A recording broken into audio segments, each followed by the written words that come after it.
asking you that, please, you're a player in the industry.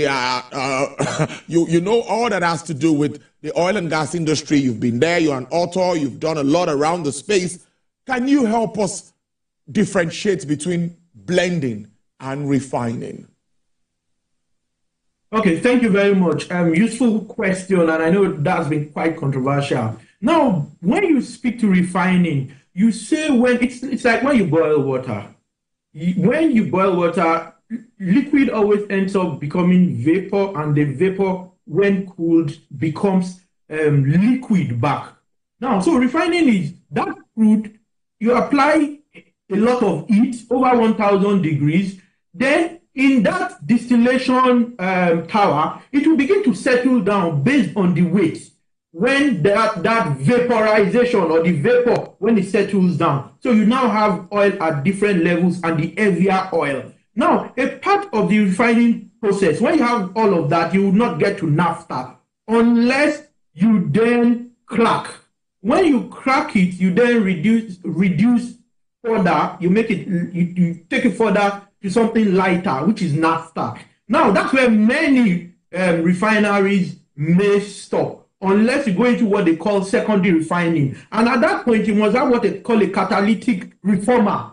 That's when you now have PMS, gasoline, petrol, what we call petrol, colloquially.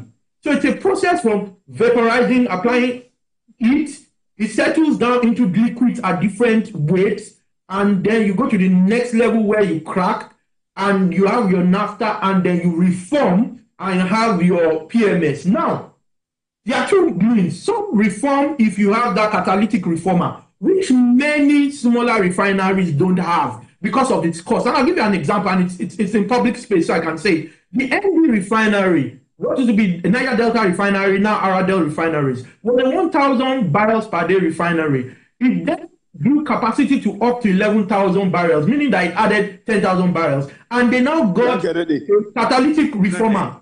And the cost of getting a catalytic reformer was the same price, at the same cost of expanding that refinery to 2,000 barrels. So many refineries won't have it. And some then blend instead. You can have your cracked 5 and you blend with naphtha to get your PMS or your gasoline. And there could be other reasons for that. So yeah, many refineries in the world also blend. And blending means mixing various, more than one product to get a third product.